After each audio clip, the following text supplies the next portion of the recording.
ಸ್ನೇಹಿತರೆ ನಮಸ್ಕಾರ. ಡಾಕ್ಟರ್ ಸಿದ್ದು ಅವರು KK ನ್ಯೂಸ್ ಕನ್ನಡ ಚಾನಲ್ ಅಂತ ಒಂದು ಒಳ್ಳೆ ಯೂಟ್ಯೂಬ್ ಚಾನಲ್ ಅವರು ಓಪನ್ ಮಾಡಿದ್ದಾರೆ. ಆ ಯೂಟ್ಯೂಬ್ ಚಾನಲ್ನ ವಿಶೇಷತೆ ಅಂತ ಹೇಳಿದ್ರೆ ಅದರಲ್ಲಿ ಕೇವಲ ಸಣ್ಣ ಮಕ್ಕಳು ದೊಡ್ಡವರು ಯಾವುದೇ ಒಂದು ವಯಸ್ಸಿನ ಅಂತರ ಇಲ್ಲದೆ ಹೆಚ್ಚು ನಮ್ಮ ಕನ್ನಡಕ್ಕೆ ಸಂಬಂಧಪಟ್ಟಿರುವಂತಹ ಕರೆಂಟ್ ಅಫೇರ್ಸ್ ಎಲ್ಲ ಮಾಹಿತಿ ಸಿಗ್ತಾ ಇದೆ. ದಯವಿಟ್ಟು ಹೆಚ್ಚಿನ ಸಂಖ್ಯೆಯಲ್ಲಿ, ಅದರಲ್ಲೂ ನನ್ನ ಯುವ ಸ್ನೇಹಿತರು ಹೆಚ್ಚಿನ ಸಂಖ್ಯೆಯಲ್ಲಿ ಯೂಟ್ಯೂಬ್ ಚಾನಲ್ನ ಸಬ್ಸ್ಕ್ರೈಬ್ ಆಗಿ ಫಾಲೋ ಮಾಡಿ ಹೆಚ್ಚು ಕನ್ನಡ ಪರ ಜ್ಞಾನವನ್ನ ಬೆಳೆಸ್ಕೊಳ್ಳಿ ಅಂತ ಹೇಳೋದಕ್ಕೆ ಇಷ್ಟಪಡ್ತೀನಿ. ನಾನು ನಿಮ್ಮ ನಿರೂಪಕಿ.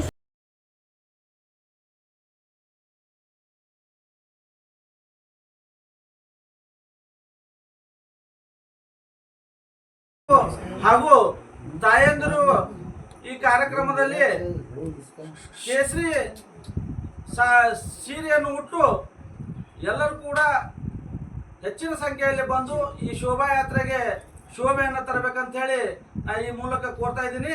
ಈ ಪತ್ರಿಕಾ ಗೋಷ್ಠಿಯನ್ನು ರಾಮನವಮಿ ಉತ್ಸವ ಸಮಿತಿ ಅಧ್ಯಕ್ಷರಾದಂಥ ಉಮೇಶಣ್ಣ ವಂದಾಲ್ ಅವರು ನಡೆಸ್ಕೊಡ್ತಾರೆ. ನಮಸ್ಕಾರ ಎಲ್ಲ ಮಾಧ್ಯಮ ಮಿತ್ರರಿಗೆ. ಜೈ ಶ್ರೀರಾಮ್. ನಾಳೆ ಬರುವಂಥ 29ನೇ ತಾರೀಕು 29/3/2026 ಅಂದ್ರೆ ನಾಳೆ ರವಿವಾರ 4 ಗಂಟೆಗೆ ಸರಿಯಾಗಿ ಭವ್ಯವಾದ ರಾಮನ ಒಂದು ಶೋಭಾಯಾತ್ರೆ ನಡೀತದೆ. ಆ ಕಾರ್ಯಕ್ರಮ 4 ಗಂಟೆಗೆ ಪ್ರಾರಂಭವಾಗಿ ರಾಮ ಮಂದಿರದಿಂದ ಸಿದ್ದೇಶ್ವರ ದೇವಸ್ಥಾನದಿಂದ ಗಾಂಧಿ ವೃತ್ತದಿಂದ ಛತ್ರಪತಿ ಶಿವಾಜಿ ಮಹಾರಾಜ ವೃತ್ತ, ಅಲ್ಲಿ ಅನ್ನ ಸಂತರ್ಪಣೆ ಇರ್ತದೆ. ಅಲ್ಲಿದ ಮೂಲಕ ಜೋರಾಪುರಪೇಟೆ ಅಂಬಾಭವಾನಿ ದೇವಸ್ಥಾನವರೆಗೆ ಅಲ್ಲಿ ಮುಕ್ತಾಯಗೊಳ್ಳಲಿದೆ. ಆದ ಕಾರಣ ಎಲ್ಲ ತಾಯಂದಿರು, ಎಲ್ಲ ಹಿರಿಯರು, ಎಲ್ಲ ನನ್ನ ಯುವಕರು ಹೆಚ್ಚಿನ ಸಂಖ್ಯೆಯಲ್ಲಿ ಇದರಲ್ಲಿ ಭಾಗವಹಿಸಬೇಕು. ಯಾಕಂದ್ರೆ ಏನಪ್ಪ ವಿಶೇಷ, ಪ್ರತಿ ಬಾರಿ ರಾಮನವಮಿ ಉತ್ಸವ ಹೆಂಗೆ ನಡೀತದೆ ಆದರೆ ಈ ಬಾರಿ 10ನೇ ವರ್ಷದ ಇರೋದ್ರಿಂದ ಸುಮಾರು 4-5 ಸಾವಿರ ಜನ ಹೆಣ್ಣು ಮಕ್ಕಳು ಒಂದೇ ವೇಷಭೂಷೆಯಲ್ಲಿ ಬರ್ತಾರೆ ಮತ್ತು ಬರಬೇಕು. ಮತ್ತು ಎಲ್ಲ ಇವತ್ತು ದೀಕ್ಷಾ ಬಿಷೆ ಅಂತ ಏನು ಇಂಟರ್ನ್ಯಾಷನಲ್ ಲೆವೆಲ್ ಭರತನಾಟ್ಯಂ ಕಲಾವಿದರಿದ್ದಾರೆ, ಅವರದಿಂದ ಒಂದು ರೋಡ್ ಶೋ ಆಗ್ತದೆ. ರೋಡ್ ಶೋ ಅಂದ್ರೆ ಒಂದು ದೊಡ್ಡ ಟ್ರಕ್ ಮ್ಯಾಗ ಅವರು ಒಂದು 10-12 ಪಾಯಿಂಟ್ ಅದ ಎಲ್ಲ ಸರ್ಕಲ್ಗಳಲ್ಲಿ ಅವರು ಭರತನಾಟ್ಯಮ ಪ್ರಸ್ತುತ ಆಗ್ತದೆ. ಮತ್ತು ಎಲ್ಲ ತಾಯಂದರು ಕೋಲಾಟನೂ ಮಾಡ್ತಾರೆ, ಅಲ್ಲಿಗೆ ವಾದ್ಯ ಬರ್ತದೆ. ಮತ್ತು ನಮ್ಮ ಪಂಡ್ರಾಪುರ ವಿಠಲನ ಮಾಳ್ಕರಿ ಭಜನೆ ಮಾಡ್ಕೋತ ಅವರು ಬರ್ತಾರೆ. ಸಾಕಷ್ಟು ವಾದ್ಯ ವೃಂದಗಳಿಂದ ಪೂರಿತವಾಗಿ ಭಾಳ ಭವ್ಯವಾದ ಶೋಭಾಯಾತ್ರೆ ಇರ್ತದೆ. ಆದ ಕಾರಣ ವಿಜಯಪುರ ಜನತೆ ಎಲ್ಲರೂ ಬಂದು ಅದ್ರಾಗ ಪಾಲ್ಗೊಳ್ಬೇಕಂತಂದು ವಿನಂತಿಸುತ್ತೇನೆ. ಮತ್ತು ಇದ್ರಾಗ ಈ ಬಾರಿ ವಿಶೇಷ ಏನಪ್ಪ ಅಂತಂದ್ರೆ ಸಿನಿಮೆಟಿಕ್ ವಿಡಿಯೋದ ಒಂದು ಸ್ಪರ್ಧೆ ಅದ. ಸಿನಿಮೆಟಿಕ್ ವಿಡಿಯೋಪ್ಪ ಅಂತಂದ್ರೆ ಇವತ್ತು ಎಲ್ಲ ಯುವಕರು ಏನು ಇವು ಆಧುನಿಕ ಮೊಬೈಲ್ಗಳು ಬಂದಾವು ಅದ್ರೊಳಗೆ ಚಿತ್ರೀಕರಣ ಮಾಡ್ತಾರೆ ಅವರು.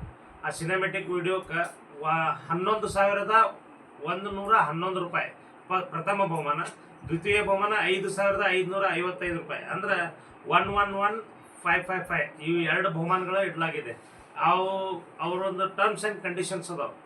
ಏನು ನಮ್ಮ ವಿಡಿಯೋ ಮಾಡ್ತಾರಲ್ಲ ಅವ್ರ ಟರ್ಮ್ಸ್ ಆ್ಯಂಡ್ ಕಂಡೀಷನ್ ಅಂದ್ರೆ ಸಿನಿಮೆಟಿಕ್ ವಿಡಿಯೋ ಮಾಡಿ ಅವ್ರು ಯಾರು ಹೆಚ್ಚಿಗೆ ವ್ಯೂ ಆಗ್ತಾವೆ, ಅಂದ್ರೆ ಫೇಕ್ ವ್ಯೂ ಇಲ್ಲಾರ್ದೆ ಯಾರು ಹೆಚ್ಚಿಗೆ ವ್ಯೂ ಆಗ್ತಾವೆ ಅವರಿಗೆ ಒಂದು ಇಂತಿಷ್ಟು ಟೈಮ್ ಅದ, ಟರ್ಮ್ಸ್ ಆ್ಯಂಡ್ ಕಂಡೀಷನ್ ಅದ. ಮತ್ತು ಅವ್ರು ಕೊಲ್ಯಾಬ್ ಆಗಬೇಕು. ಆ ಒಂದು ಏನು ಪೇಜ್ ಅದ ಅದಕ್ಕೆ ಅವ್ರು ಕೊಲ್ಯಾಬ್ ಆಗಬೇಕು. ಕೊಲ್ಯಾಬ್ ಆಗಿ ಅದರಲ್ಲಿ ಭಾಗವಹಿಸಿದ್ರಪ್ಪ ಅಂದ್ರೆ ಅವ್ರಿಗೆ 2 ಬಹುಮಾನ ನೀಡಲಾಗಿದೆ. ವಿಶೇಷ ಇದೊಂದು ಈ ಬಾರಿ ಇದರಲ್ಲಿ ಸಾಕಷ್ಟು ಜನ ಪಾಲ್ಗೊಳ್ತಾರೆ. ಅದಕ್ಕೆ ಹೆಚ್ಚಿನ ಸಂಖ್ಯೆಯಲ್ಲಿ ಇವತ್ತು ಹಿಂದಕ್ಕೆ ನನ್ನ ಜೊತೆ ಏನು ನಮ್ಮ ಸಂಘಟನೆ ಒಳಗೆ ಇರ್ತಕ್ಕಂಥ ಎಲ್ಲ ನನಗೆ ಇಷ್ಟು ದಿವಸ ಬೆಳೆಸ್ಕೊತ ಬಂದಂಥ ಎಲ್ಲ ನನ್ನ ಕಾರ್ಯಕರ್ತರು, ನಮ್ಮ ಹಿರಿಯ ಎಲ್ಲ ಹಿಂದೂ ನಾಯಕರು ಇರ್ಬೋದು, ಇವತ್ತು ಎಲ್ಲ ಕಾರ್ಯಕರ್ತರು ಇರ್ಬೋದು, ಅವರಿಲ್ಲ, ಅವ್ರ ಜೊತೆ ಕೆಲವೊಂದು ನಮ್ಮ ಗೆಳೆಯರಿಲ್ಲ, ಆದ್ರೆ ಅವ್ರ ಬದಲಿಗೆ ಅವ್ರ ಮಕ್ಕಳು ಅವರೆಲ್ಲ ಇಡೀ ಕುಟುಂಬದ ಸುತ್ತ ನಮ್ಮ ಈ ಒಂದು ಶೋಭಾಯಾತ್ರೆಯಲ್ಲಿ ಪಾಲ್ಗೊಳ್ತದೆ. ಅದಕ್ಕೆ ಮತ್ತು ಇನ್ನೂ ಹೆಚ್ಚಿನ ವಿಜೃಂಭಣೆ ತಾವೆಲ್ಲರೂ ಬಂದು ಭಾಗವಹಿಸಿ ಮನೆಯಾಗ ಯಾರು ಕುಂಡ್ರಲಾರ್ದೆ ಒಂದು ಏನು ಸಾಂಸ್ಕೃತಿಕವಾಗಿ ಇದೊಂದು ಏನು ಭವ್ಯ ಶೋಭಾಯಾತ್ರೆ ಅದ, ಇದು ಬಿಜಾಪುರದ ಹಬ್ಬವಾಗಿ ಬದಲಾಗ್ತಾ ಇದೆ ಬರ್ತಾ. ಯಾಕಂದ್ರೆ ಅಷ್ಟೊಂದು ವಿಜೃಂಭಣೆ ಅದ. ಎಲ್ಲರೂ ಯಾವತ್ತು ಹೆಚ್ಚಿನ ಸಂಖ್ಯೆಯಲ್ಲಿ ಎಲ್ಲರೂ ಅದೇ ಕೇಳ್ತಿರ್ತಾರೆ, ಯಾವಾಗ ಅದರಿ ರಾಮನವಮಿ ಉತ್ಸವ ಅಂತಂದು.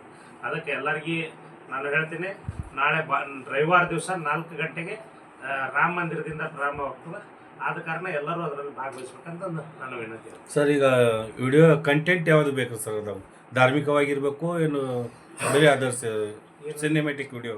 ಸಿನಿಮೆಟಿಕ್ ಎಲ್ಲ ಕಂಟೆಂಟ್ ಸರ್ ವಿಷಯ ಧಾರ್ಮಿಕವಾಗಿರ್ಬೇಕು. ಧಾರ್ಮಿಕವಾಗಿ ಏನ ಮಾಡ್ತಾರಲ್ಲ, ಈಗ ನಾನು ನೋಡ್ತಿರ್ತೀವಿ ಕೆಲವೊಂದು ಗಣಪತಿ ಅದು ಎಲ್ಲ ಬಹಳಷ್ಟು ಕಲೆ ಅದ ಹುಡುಗರಲ್ಲಿ, ಎಲ್ಲ ಯುವಕರಲ್ಲಿ ಇಷ್ಟು ಸಣ್ಣ ಸಣ್ಣ ಹುಡುಗರು ಇವತ್ತು ಬಹಳ ಅದ್ಭುತವಾಗಿ ಅವ್ರಿಗೆ ಪ್ರೋತ್ಸಾಹ ಕೊಡೋ ನಿಟ್ಟಿನಲ್ಲಿ ಏನು ಇವತ್ತು ಅವ್ರು ಪ್ರೋತ್ಸಾಹ ಕೊಡ್ಬೇಕಲ್ಲ ಆ ಮಕ್ಕಳಿಗೆ. ಯಾಕೆ ಸಾಕಷ್ಟು ಜನ ಒಂದು ಇಷ್ಟೊಂದು ಒಳ್ಳೆ ವಿಡಿಯೋ ಮಾಡ್ತಾರಲ್ಲ, ಅದನ್ನ ನೋಡಿದ್ರೆ ಮನಸ್ಸು ಮುಟ್ಟಬೇಕು. ಧಾರ್ಮಿಕವಾಗಿ ಇವತ್ತು ಭವ್ಯ ಶೋಭಾಯಾತ್ರೆ ಯಾವ ಥರ ನಾವು ತಗೋಬೇಕಪ್ಪ, ಯಾವ ಥರ ಪ್ರೆಸೆಂಟೇಷನ್ ಮಾಡಬೇಕು ಅಂತ ಅನ್ನೋದು ಒಂದು ಭಾಳ ಕಲೆ ಇರ್ತದೆ ಆ ಮಕ್ಕಳಲ್ಲಿ. ಅವ್ರಿಗೆ ಪ್ರೋತ್ಸಾಹ ಕೊಡೋ ನಿಟ್ಟಿನಲ್ಲಿ ಆ ಬಹುಮಾನ ಇರ್ತದೆ. ಸರ್ ಅದು ವಿಡಿಯೋ ಯಾವ ರೀತಿ ಅಪ್ಲೋಡ್ ಮಾಡ್ತಾರೆ? ನಿಮ್ಮ ಪೇಜಿಂದ ಅಪ್ಲೋಡ್ ಆಗ್ತಾವ ಅಥವಾ ಅವ್ರು ಅಪ್ಲೋಡ್ ಮಾಡ್ತಾರೆ? ಈಗ ನಮ್ಮ ಪೇಜಿಗೆ ಯಾರು ಕೊಲೆಬ್ ಆಗ್ತಾರ, ಇಲ್ಲ ಟೈಮಿಂಗ್ ಆಗಿರುತ್ತೆ ಅದೇ ದಿವಸ ಈ ಮೆರವಣಿಗೆ ಮುಗಿದ ತಕ್ಷಣ ಮರುದಿವ್ಸ ಬೆಳಿಗ್ಗೆ ಇಂತಿಷ್ಟು ಟೈಮ್ ಅಂತ ಇದಾರೆ. ಆದ್ರೆ ಟರ್ಮ್ಸ್ ಅಂಡ್ ಕಂಡೀಷನ್ ಅದಾವ. ನೀವು ನಮ್ಮ ಪೇಜ್ ಬ್ಯಾನರ್ ಒಳಗೂ ಹಾಕ್ಯದ, ಅದ್ರಾಗ ಪೇಜ್ ಒಳಗೂ ಇರ್ತದೆ. ಅದು ಟರ್ಮ್ಸ್ ಅಂಡ್ ಕಂಡೀಷನ್ ಇರ್ತಾವ, ಆ ಕಂಡೀಷನ್ ಅಪ್ಲೈ ಇರ್ತದೆ. ಸರ್ ಎಷ್ಟು ಜನ ಸೇರ್ಬೋದು ಈ ಶೋಭಾಯಾತ್ರೆಯಲ್ಲಿ? ಸಾವಿರಾರು ಸಂಖ್ಯೆಯಲ್ಲಿ ಸೇರ್ತಾರೆ. ಪ್ರತಿ ವರ್ಷನೂ ಹೆಚ್ಚಿನ ಸಂಖ್ಯೆಯಲ್ಲಿ ಸೇರ್ತಾರೆ. ಈ ವರ್ಷ 10ನೇ ವರ್ಷ ಇರೋದ್ರಿಂದ ಹೆಚ್ಚಿನ ಸಂಖ್ಯೆಯಲ್ಲಿ ಎಲ್ಲರೂ ಸೇರ್ತಾರೆ. ಸರ್ ಯಾರು ರಾಜಕಾರಣಿಗಳು ಬರ್ತಾರೆ? ಸಿನಿಮ್ಯಾಟಿಕ್ ರಾಜಕಾರಣಿಗಳಂದ್ರೆ ಇವತ್ತು ನಮ್ಮ ಪಕ್ಷ ಇಚ್ಛೆ ಅನ್ನೋಕೆ ಪಕ್ಷಾತೀತವಾಗಿ ಎಲ್ಲ ಪಕ್ಷದಾಗ ಹಿಂದೂಗಳು ಇರ್ತಾರ. ಹಿಂದೂಗಳು ಅನ್ನೋರು ಯಾರಿಗೂ ಪಕ್ಷ ಸಂಬಂಧ ಇಲ್ಲ, ಅವರೆಲ್ಲರೂ ಬಂದು ಭಾಗವಹಿಸ್ತಾರೆ. ವಿಶೇಷ ವ್ಯಕ್ತಿಗಳು ಯಾರು? ವಿಶೇಷ ಕಳೆದ ಬಾರಿ ಎಲ್ಲರೂ ಬರ್ತಾರೆ. MP ಅವರದ್ದು ಬಂದಿದ್ರು ಹೋದ್ ಸಾರಿ, MLC ಮಾಜಿ MLC ಅವ್ರು ಬಂದಿದ್ರು. ಈ ಸರಿನೂ ಎಲ್ಲ ಬರೋ ನಿರೀಕ್ಷೆ ಅದ, ಯಾರ್ಯಾರು ಬರ್ತಾರೆ. ಇವತ್ತು ಚುನಾವಣೆನೂ ಇರೋದ್ರಿಂದ ಪಕ್ಕದ ಜಿಲ್ಲೆಯಲ್ಲಿ ಅದಕ್ಕೆ ಉಳಿದ್ರೆ ಅವರು ಬರ್ತಾರೆ. ಎಲ್ಲರಿಗೆ ಆಮಂತ್ರಣ ಕೊಟ್ಟಿರ್ತೀವಿ. ಸ್ಟೇಜ್ ಕಾರ್ಯಕ್ರಮ ಅಲ್ಲ, ಓನ್ಲಿ ಶೋಭಾಯಾತ್ರೆ, road show sir. Road show timing sir 4 ಗಂಟೆಗೆ. ಸರ್ ಎಲ್ಲಿಂದ ಎಲ್ಲಿ ತನಕ? ನಾಳೆ ರವಿವಾರ 4 ಗಂಟೆಗೆ ರಾಮ ಮಂದಿರದಿಂದ ಸಿದ್ದೇಶ್ವರ ದೇವಸ್ಥಾನ ಮೂಲಕ ಗಾಂಧಿ ವೃತ್ತದಿಂದ ಛತ್ರಪತಿ ಶಿವಾಜಿ ಮಹಾರಾಜರ ವೃತ್ತ, ಅಲ್ಲಿಂದ ಜೋರಾಪುರಪೇಟೆ ಅಂಬಾಭವಾನಿ ದೇವಸ್ಥಾನ, ಅಲ್ಲಿ ಮುಕ್ತಾಯ ಆಗ್ತದೆ. ಮತ್ತು ಛತ್ರಪತಿ ಶಿವಾಜಿ ಸರ್ಕಲ್ನಾಗ ಅನ್ನ ಸಂತರ್ಪಣೆ ಕೂಡ ಇರ್ತದೆ.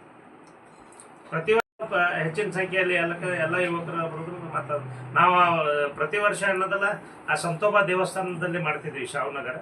ಈ ಸರಿ ಅನ್ನೋದಲ್ಲ ಛತ್ರಪತಿ ಶಿವಾಜಿ ಮಹಾರಾಜ ಸರ್ಕಲ್ನಾಗ ಅನ್ನ ದಾಸೋಹ ಸರ್ ಸ್ಪಾನ್ಸರ್ಸ್ ಯಾರು ಮಾಡಿ? ನಮ್ಮ ಲ್ಯಾಬ್ ಟೆಕ್ನಿಷಿಯನ್ ಟೀಮ್ ಅದಾರೆ, ಎಲ್ಲ ನಮ್ಮ ಕಾರ್ಯಕರ್ತರು, ನಮ್ಮ ಕಮಾನ್ ಖಾನ್ ಬಜಾರದ ಎಲ್ಲ ಕಾರ್ಯಕರ್ತರು, ಅವ್ರವ್ರು ಅನ್ನೋದೇ ಅದ್ರಾಗ ಎಲ್ಲರೂ ಭಾಗವಹಿಸ್ತಾರೆ. ಅವರು ಒಂದು 5-6 ಟೀಮ್ ಕೂಡ ಅನ್ನ ಸಂತರ್ಪಣೆ ಮಾಡಿಸಿರ್ತಾರೆ. ಪ್ರತಿ ವರ್ಷ ಅವ್ರು ಸೇವೆ ಮಾಡ್ತಾರೆ. ಮತ್ತೆ ಶರ್ಬತ್ ಹಂಚ್ತಿರ್ತಾರೆ. ನಮ್ಮ ಸಾರವಾಡ ನಮ್ಮ ವಿಜು ಸಾರವಾಡ ಅವ್ರ ಮಗ ಅವರು ಎಲ್ಲ ಟೀಮ್ ಶರ್ಬತ್ ಅದು ಹಂಚ್ತಿರ್ತಾರೆ. ಸರ ರಾಮನವಮಿಕ್ಕಿಂತ ಈ ವರ್ಷ ವಿಶೇಷ ಏನದ ಸರ್? ಈ ಸಲ 10ನೇ ವರ್ಷ ಇರೋದ್ರಿಂದ ಈ ಸರ ಪ್ರತಿ ವರ್ಷನೂ ನಾವು 12 ಅಡಿ ಎತ್ತರ ನಮ್ಮ ಏನು ಮೂರ್ತಿ ಅದ, ರಾಮನ ಮೂರ್ತಿ, ಭವ್ಯವಾದ ರಾಮನ ಮೂರ್ತಿಯನ್ನು ಇರ್ತದೆ. ಈ ಸರ 10ನೇ ವರ್ಷ ಇರೋದ್ರಿಂದ ವಿಶೇಷ. ಇವತ್ತು ಈ ಸರ ಇದರಲ್ಲಿ ಒಂದು 4-5 ಸಾವಿರ ಜನ ಹೆಣ್ಮಕ್ಳು ಒಂದೇ ವೇಷದಲ್ಲಿ ಅಂದ್ರೆ ಭಗವಾ ಸೀರೆ ಉಟ್ಕೊಂಡು ಅದ್ರಲ್ಲಿ ಭಾಗವಹಿಸ್ತಾರೆ. ಭರತನಾಟ್ಯಂ ಇರ್ಬೋದು, ಇವತ್ತು ಸಾಂಸ್ಕೃತಿಕ ಕಾರ್ಯಕ್ರಮ ಭಜನಾ ಇರ್ಬೋದು, ಇವತ್ತು ಸಂತರ ಒಂದು ಇವತ್ತು ಮಾಳ್ಕರಿ, ಇವತ್ತೇನು ಪಂಡ್ರಾಪುರ ವಿಠಲನ್ ಭಕ್ತದಾರ ನಮ್ಮ ಇವರು ರಾಮಭಟ್ ಜೋಶಿ ಅವರ ಒಂದು ಬಳಗದ, ಅವರೆಲ್ಲರೂ ಅದ್ರಲ್ಲಿ ಭಾಗವಹಿಸ್ತಾರೆ. ಅವ್ರು ಡಿಜೆ ಅಂತ ಇರ್ತಾವ ಯುವಕರಿಗೆ, ಅದು ಡಿಜೆ ಇರೋದೇ ಹೆಣ್ಮಕ್ಳ ಭಕ್ತಿಗೆ. ಆ ಡಿಜೆ ಒಳಗೂ ಕೂಡ ರಾಮನ ಹಾಡ ಬಿಟ್ರೆ ಯಾವ ಹಾಡ. ಮತ್ತೆ ಯಾವ ಯುವಕರಿಗೆ ನಾವು ವಿನಂತಿ ಮಾಡ್ಕೋತೀನಿ, ಯಾರು ಮದ್ಯಪಾನ, ಯಾಕಂದ್ರೆ ಎಲ್ಲರೂ ತಮ್ಮ ಕುಟುಂಬ ಸಮೇತ ಬರ್ಲಕ್ಕ ನಾ ಆಮಂತ್ರಣ ಕೊಟ್ಟಿರ್ತೀನಿ ಮತ್ತು ಬಂದಿರ್ತಾರೆ. ಅದಕ್ಕೆ ಯಾವುದೇ ಮದ್ಯಪಾನ ಮಾಡೋ ಬರಬಾರ್ದಂತ ಯುವಕರಲ್ಲಿ ನಾನು ವಿನಂತಿ ಮಾಡ್ತೀನಿ. ಮದ್ಯಪಾನ ಮಾಡಿ ಬಂದವರಿಗೆ ಅದು ಅವಕಾಶವಿರೋದಿಲ್ಲ. ಎಲ್ಲರೂ ಸಹಕರಿಸಿ.